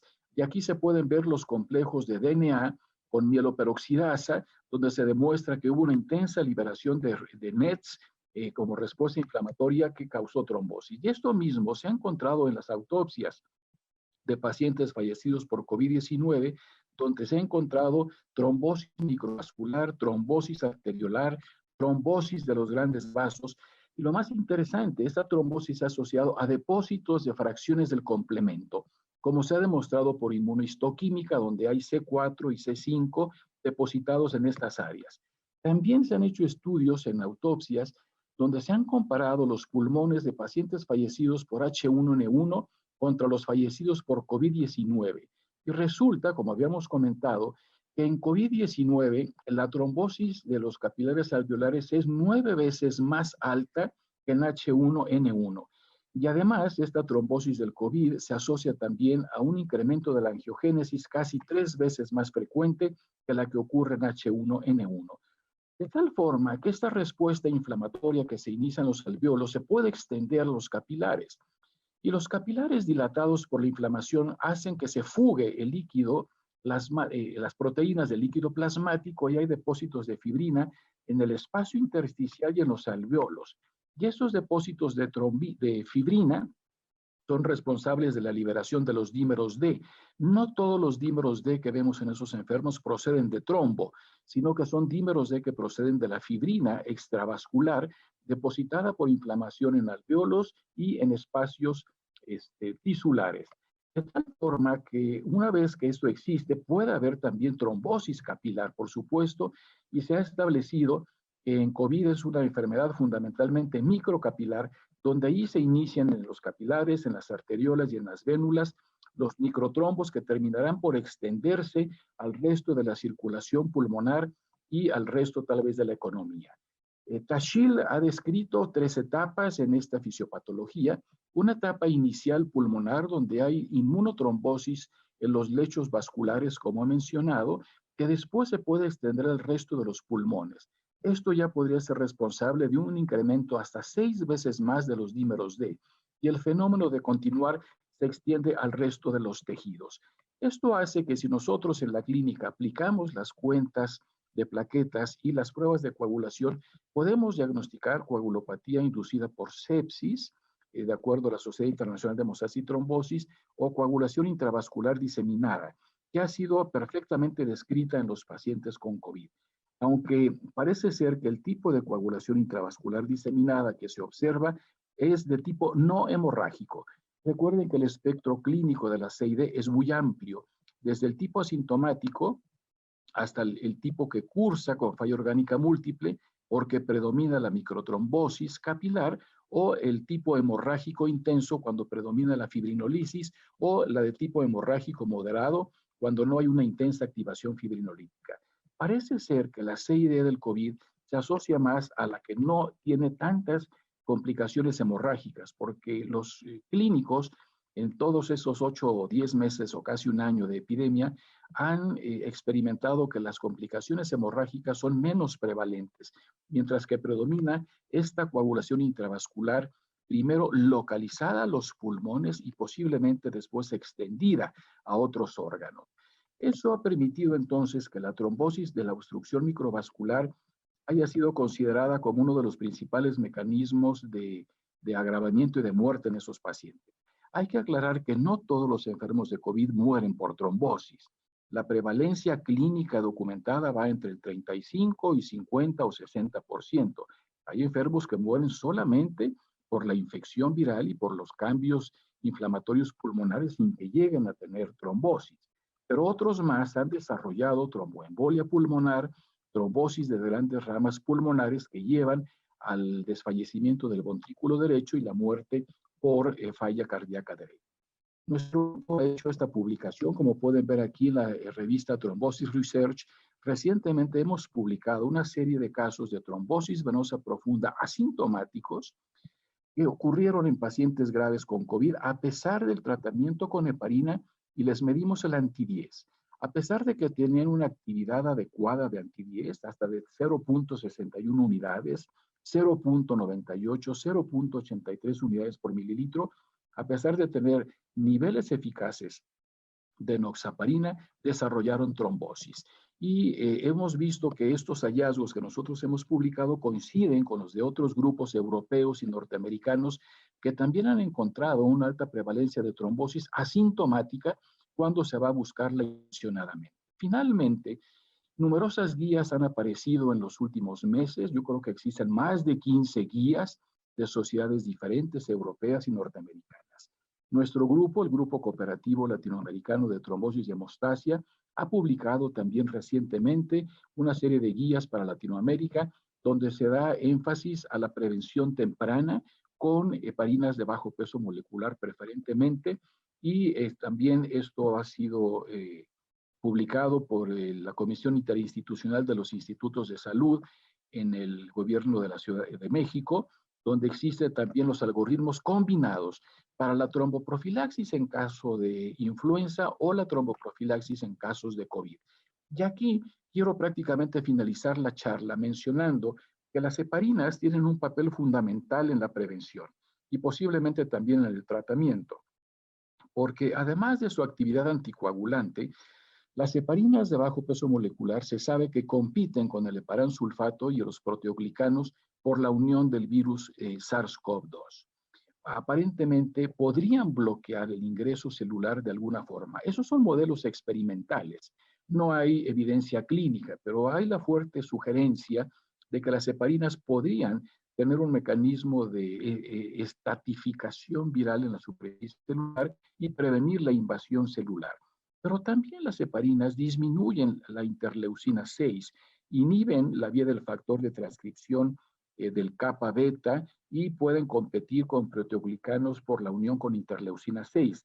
Así es que además de prevenir trombosis, pueden tener un gran efecto antiinflamatorio, sobre todo al disminuir la interleucina 6, como ha sido publicado por diferentes grupos. Concluimos esta charla. En el COVID-19 se ha descrito una respuesta inflamatoria intensa, pero que no es nada nuevo. Esto ya había sido observado con virus anteriores desde hace muchos años, desde la década de los 90. En el COVID-19 se ha vuelto a describir lo que ya estaba descrito, una tormenta de citocinas, pero tal vez ahora lo que ha permitido otro concepto es la tormenta de autoanticuerpos, como creo que debería llamarse. Yo he propuesto ese término de tormenta de autoanticuerpos paralela a la tormenta de citocinas, porque de acuerdo a los estudios que presentamos, esos autoanticuerpos podrían tener un gran papel trombogénico en el COVID. Y esto explicaría la enfermedad de la microcirculación con esta respuesta intensa trombogénica por daño endotelial. Estos mecanismos son similares a las de otras infecciones virales, pero parecen ser más intensos en COVID-19. Por lo tanto, la tromboprofilaxis es una piedra angular en la prevención y después en el tratamiento de las complicaciones trombóticas. No existe un tratamiento específico para este virus y aún tenemos muchas interrogantes sobre la evolución tanto aguda como a largo plazo. Pero la comprensión de estos mecanismos de trombosis y de respuesta inflamatoria intensa podrán guiar en los siguientes meses a la búsqueda de tratamientos más eficaces en tanto no se logre erradicar este virus. Es otra de las grandes interrogantes, si se quedará permanentemente entre nosotros o habrá algún día en que termine por ser erradicado. Mientras tanto, los esfuerzos se dirigen sobre todo a inhibir la respuesta inflamatoria y a inhibir la respuesta trombogénica. Muchas gracias por su atención.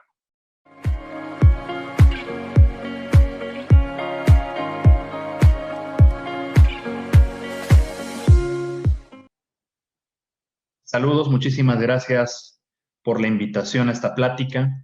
Voy a hablar de falla cardíaca derecha en COVID-19. La titulé como una editorial que es en el ojo de la tormenta, ya que la disfunción del ventrículo derecho en esta pandemia actualmente se encuentra, así como menciona la plática, en el ojo de la tormenta, y va a tratar de eso.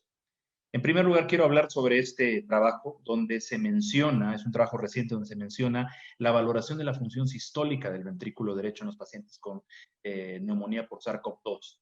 La evaluación a través de parámetros tradicionales y la evaluación a través de parámetros clásicos, donde se evaluó la contractilidad de manera indirecta a través de estos parámetros del ventrículo derecho. Lo que se vio es que los pacientes que tienen disfunción contráctil a través de estos parámetros ecocardiográficos tienen menor sobrevida que los pacientes que no tienen disfunción contráctil del ventrículo derecho. Por lo tanto, la identificación temprana de los pacientes con disfunción sistólica y, obviamente, si presentan datos de falla ventricular derecha aguda, ayudará en el manejo temprano, en el soporte terapéutico para lograr impactar en la sobrevida de estos pacientes. Entonces, entendamos que realmente el ventrículo derecho juega un papel relevante y está en la tormenta, en esa relación de que realmente la neumonía por SARS-CoV-2 no está aislada como un proceso neumónico, es un proceso que utiliza múltiples receptores a nivel cardíaco, múltiples receptores a nivel endotelial, y que todo esto lleva a esa verdadera relación entre el corazón y el pulmón. Para entender la insuficiencia ventricular derecha aguda, la falla derecha aguda, nosotros tenemos que entender que la neumonía por SARS-CoV-2 puede producir esa falla del ventrículo derecho por varios mecanismos. Uno, por distrés respiratorio. Dos, por un evento de tromboembolismo pulmonar, por un evento de una tormenta de citocinas, por procesos de miocarditis, por alteraciones en la disfunción microvascular o macrovascular. Es lo que vamos a ir razonando. ¿Por qué? Porque la terapéutica no es una receta de cocina para el manejo de la falla derecha, sino que va ajustada a cada uno de estos procesos fisiopatológicos que se presentan. Vignon y colaboradores ya demostraron que el 25% de los pacientes con distrés respiratorio presentan falla ventricular derecha aguda, y esto no va lejos en los pacientes con neumonía por SARS-CoV-2.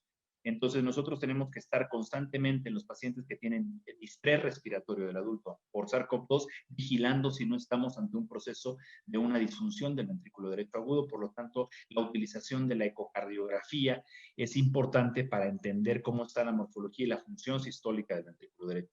Además, que es importante entender que casi los pacientes que presentan distrés respiratorio moderado o severo tienen una mayor incidencia de la presentación de falla ventricular derecha aguda, y la presencia de falla ventricular derecha aguda en pacientes con distrés respiratorio se asocia con mayor mortalidad en este grupo de pacientes.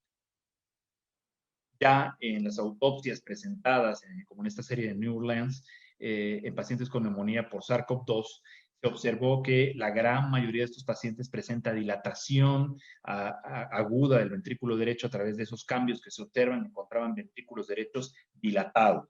Entonces, ya hemos documentado macroscópicamente, ecocardiográficamente, la presencia de alteraciones en la función del ventrículo derecho en pacientes con COVID-19. Más o menos para entender un poco cómo nosotros estamos manejando a los pacientes con distrés respiratorio. Obviamente el prono beneficia mucho la oxigenación, la tenemos clara, es uno de los mecanismos en el fenotipo indicado por neumonía por SARS-CoV-2 que nos ayudará a tener esto, ¿no? Una mejoría en la sobrevida de estos pacientes, pero también entender que no solamente es la oxigenación o el proceso de oxigenación, de mejoría de la oxigenación con las resistencias pulmonares, y que eso mejora la función ventricular derecha, sino que también el mismo prono, a través de otros mecanismos que vamos a observar, como podemos ver aquí, disminuye los volúmenes diastólicos del ventrículo derecho, por lo tanto disminuye esa precarga que estaba utilizando la ley de Frank-Starling para mejorar el volumen anterógrado que se encontraba disminuido en los pacientes con distrés respiratorio, mejora esa precarga, mejora el volumen del ventrículo derecho, y por lo tanto mejora ese volumen anterógrado que tiene el ventrículo derecho, mejorando un flujo y mejorando esa disfunción sistólica del ventrículo derecho. Entonces, cuando nosotros tenemos la mínima sospecha o de que tenemos una disfunción sistólica del ventrículo derecho limítrofe en un paciente con distrés respiratorio, el prono no solo mejora la oxigenación y a través de esto mejora las resistencias y mejora la función derecha, sino que también tiene un efecto directo en la función de todo lo que hablé de los volúmenes y el flujo anterógrado del ventrículo derecho. derecho. En los pacientes con distrés respiratorio, obviamente en la posición prona, ya les hablé que la disminución de las resistencias vasculares por la hipoxemia, las sustancias vasoactivas y todo eso colabora, sino que también hay un incremento de flujo sanguíneo, del flujo esplácnico al torácico, que permite un reclutamiento de la microcirculación pulmonar que mejora la oxigenación. Entonces, son varios mecanismos que ayudan como proteger el ventrículo derecho en los pacientes con distrés. Es decir, aquí lo importante muchas veces del prono no solamente tal vez sea la búsqueda de metas de oxigenación, sino también entender a través de un estudio ecocardiográfico cuando estamos empezando a tener disfunción del ventrículo derecho, un ventrículo derecho limítrofe, y entender que podemos dar también el seguimiento al paciente en prono para ver cómo está la función ventricular derecha sin necesidad de supinarlo para ver cómo está esta función a través de la ecocardiografía. Este es un estudio interesante del 2014, donde se ve cómo los pacientes con prono obviamente mejoran ese volumen anterógrado, que mejora la perfusión a nivel de los vasos en las diferentes áreas de wedge pulmonar, pero hay un volumen efectivo mayor durante el prono. Para hablar también de la disfunción ventricular derecha aguda, tenemos que entender que este proceso de la enfermedad por COVID-19 es asociado con procesos trombogénicos y la presentación ya documentada de eventos de tromboembolia pulmonar aguda en estos pacientes, ¿no?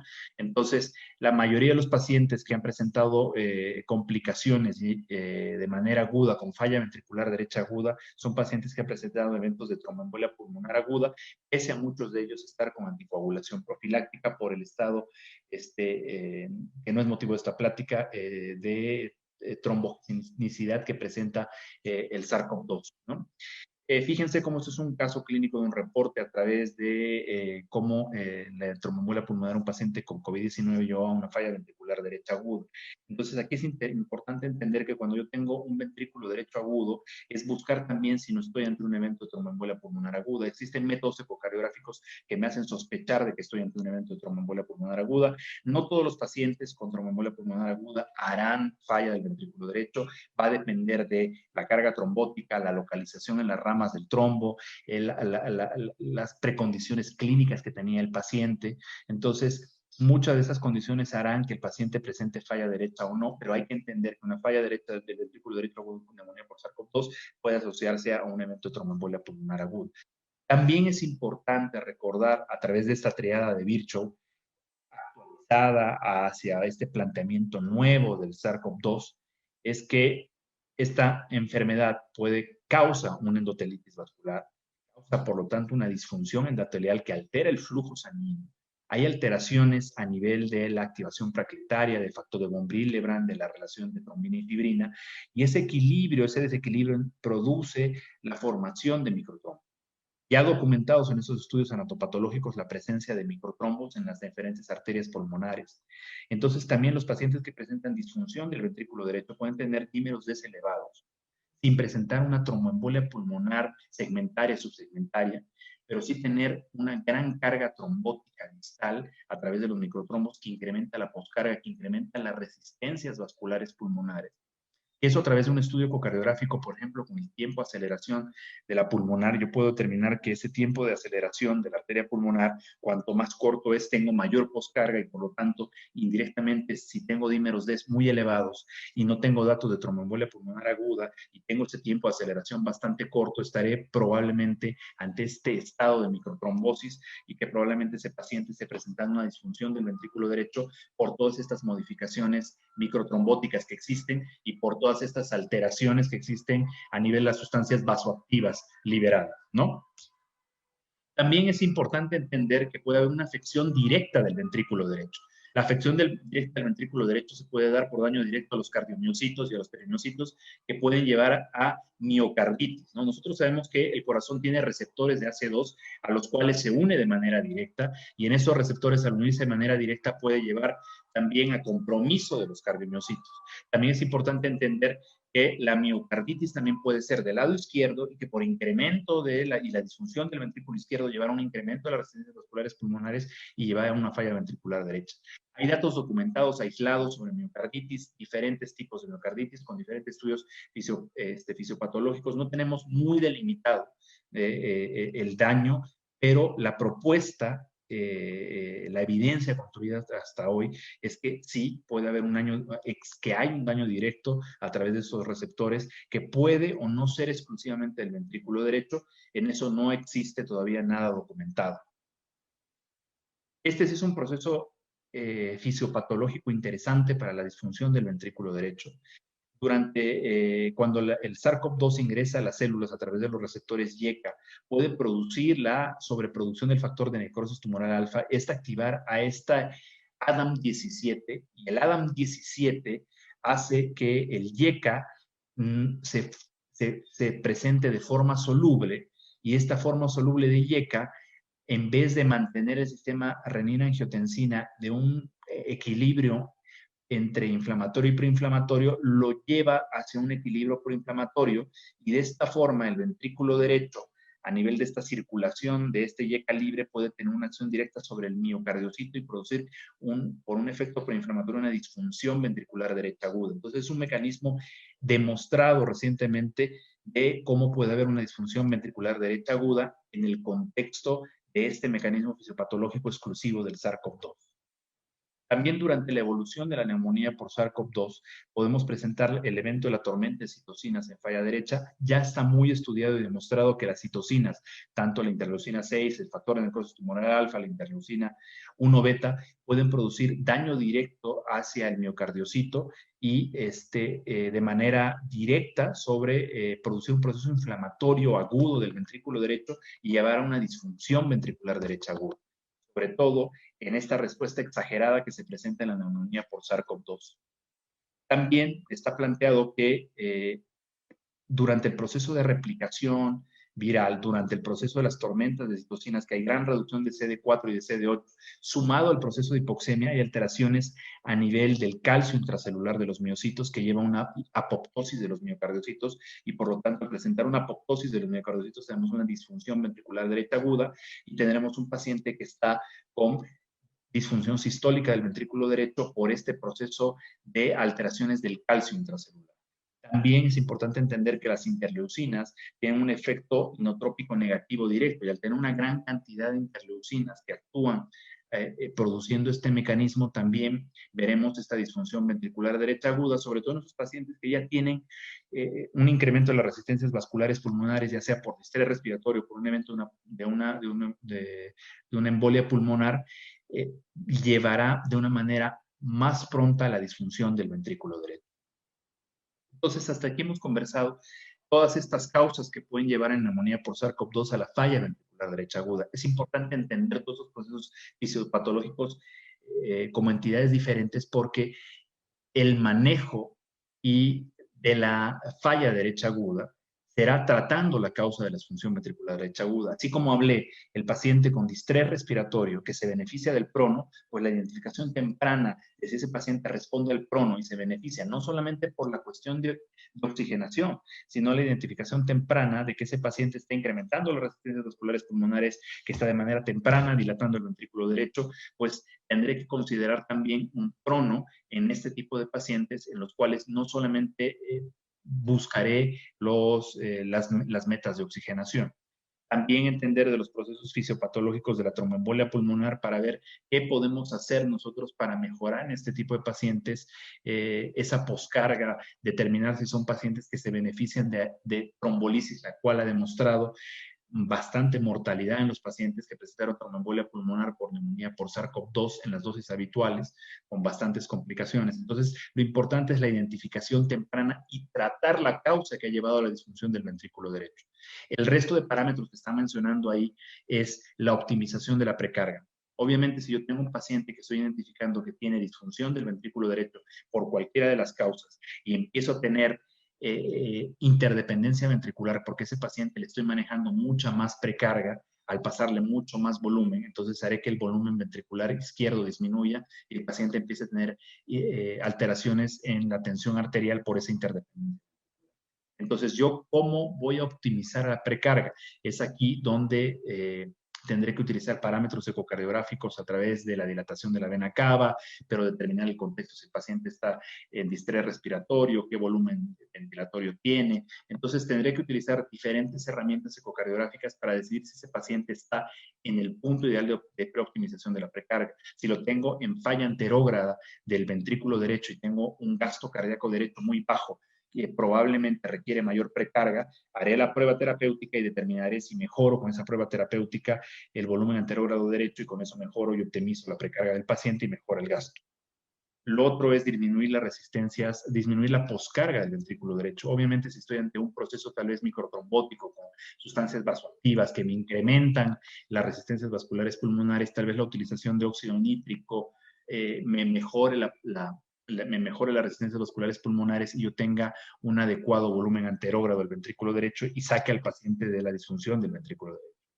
El otro punto es determinar si le voy a dar un soporte contráctil, como les mencionaba, si tengo esa disfunción sistólica del ventrículo derecho por un proceso inflamatorio del paciente, llevando una miocarditis, o por las respuestas de citocinas que lleva a la alteración, o todos los procesos fisiopatológicos que les mencioné que llevan a daño del miocardiocito y a la falla de contractilidad del miocardiocito como tal, intentar darle el soporte, ¿no? Por ejemplo, la elección del levosimendan, ya que el levosimendan disminuye las resistencias vasculares pulmonares y mejora el inotropismo, tal vez por encima de la dobutamina. No hay evidencia clara construida todavía en manejo de falla derecha en pacientes con SARS-CoV-2, pero se tiene que traslapar la evidencia que tenemos de otras patologías.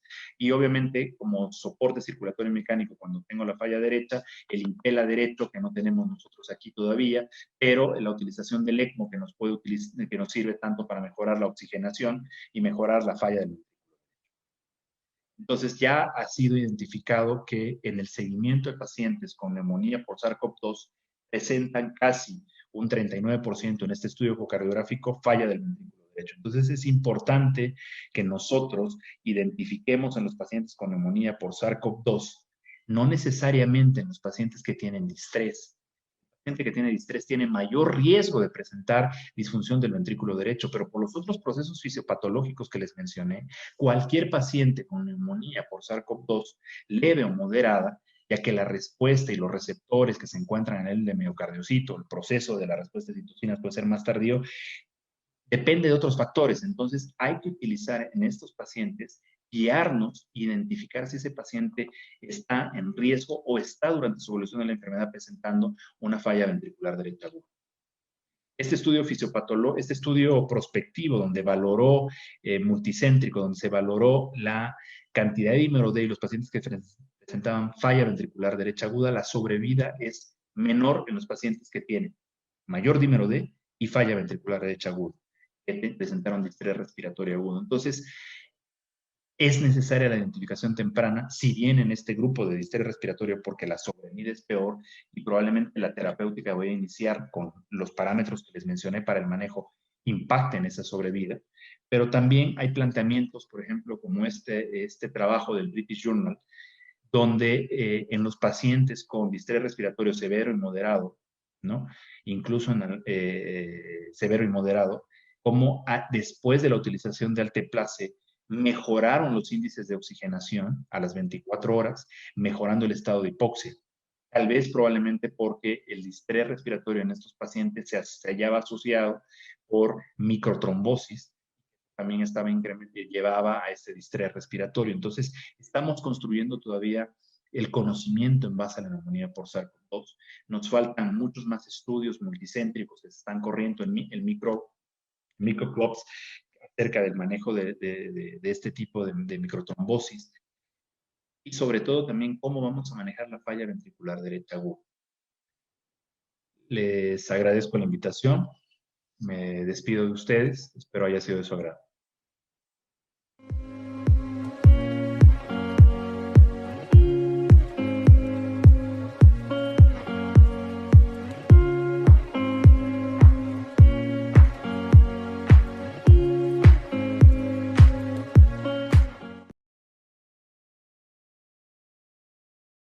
Agradecido con la calidad de las ponencias.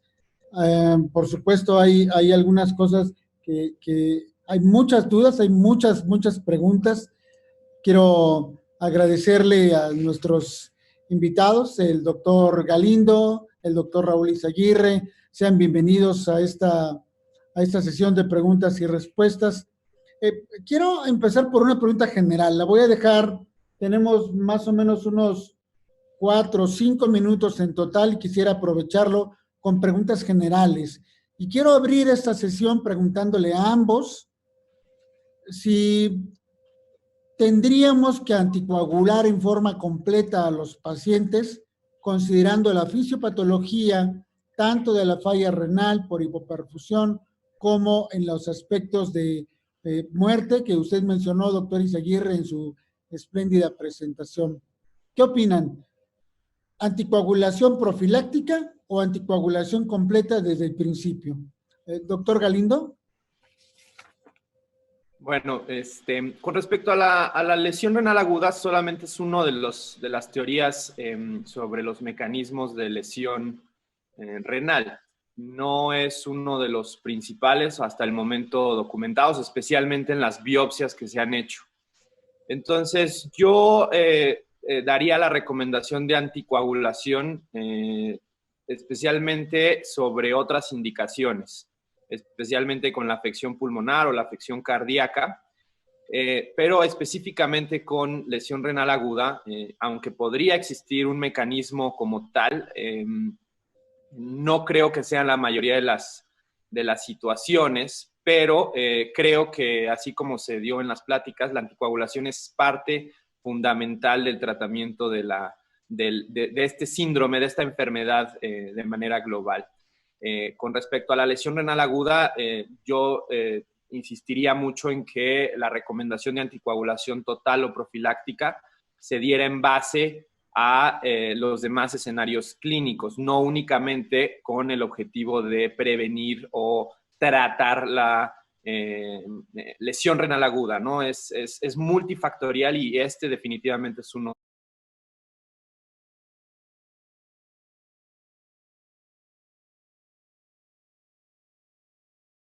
Un inicio ha surgido esta duda de qué dosis emplear en los pacientes con COVID.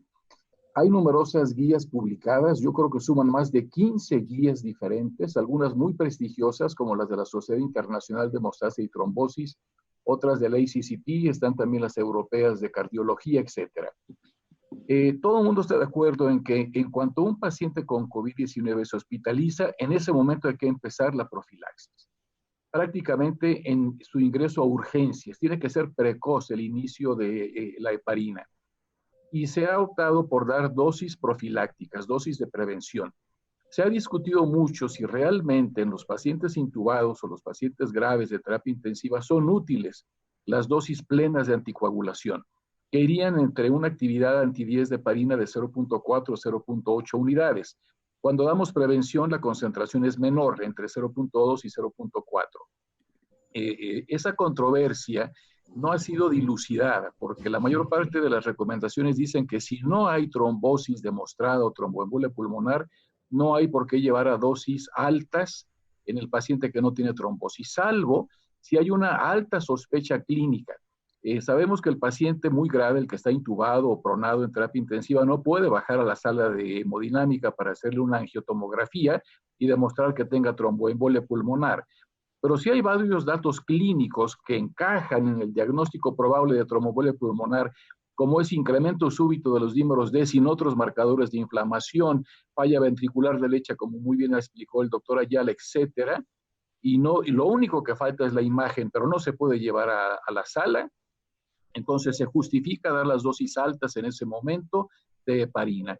Recientemente han salido algunos pequeños trabajos que demuestran que las dosis altas podrían mejorar la mortalidad. Justamente esta semana acaba de aparecer un estudio de Suecia, un estudio escandinávico de Suecia, donde muestra una reducción en la mortalidad con las dosis altas independientemente de la clasificación de riesgo trombogénico. Pero son muestras escasas, estudios retrospectivos, no tienen una gran validez. La gran publicación de Valentín Fuster, que son miles de enfermos, demostró que las dosis altas no son útiles y solamente incrementaron las complicaciones hemorrágicas. Entonces habrá que esperar los estudios prospectivos para darle el verdadero valor a las dosis altas. Gracias. De verdad que es toda una controversia saber si lo empezamos con con tromboprofilaxis o con una anticoagulación completa. Nos quedan algunos segundos, les pido sean muy breves en esta última pregunta. Le preguntan, doctor Galindo, si existen secuelas de la función renal post-COVID. Bueno, todavía no tenemos reportes de eso porque obviamente la naturaleza de la enfermedad es nueva y por lo tanto la forma de saber si esto va a causar una enfermedad renal crónica a largo plazo, pues todavía está por saberse. Parece ser que los pacientes que tienen falla renal durante la hospitalización, que requieren terapia de reemplazo renal, tienen algo de disminución de su función renal y algunos han quedado en terapias de reemplazo renal. Las estadísticas, pues obviamente todavía no se puede saber si eso va a ser reversible, si va a ser todo, pero definitivamente por el grado de insuficiencia renal que tienen estos pacientes durante las hospitalizaciones, es muy probable que muchos de ellos queden con enfermedad renal crónica.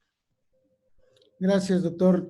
Doctor Izaguirre, si yo decido darle tromboprofilaxis a un paciente, ¿qué me recomienda? ¿Darle 40 o darle 60?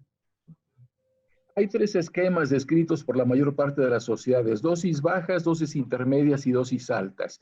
Las bajas o estándar son 40 miligramos cada 24 horas. Si el paciente tiene mayor riesgo de trombosis, eso se ajusta al peso o al nivel anti-10. Y las dosis altas son generalmente de 1 miligramo por kilo de peso cada 12 horas, que son las de anticoagulación total. Gracias. Por cuestiones de tiempo, nos pasamos un minuto, pero escucharles tan concisos, tan acertados siempre es un placer. Los despido, les envío nuestro agradecimiento, reconocimiento y admiración. Muchas gracias. Seguimos con la presentación del libro del anecdotario. Hasta luego. Gracias, doctor Galindo. Muchas gracias.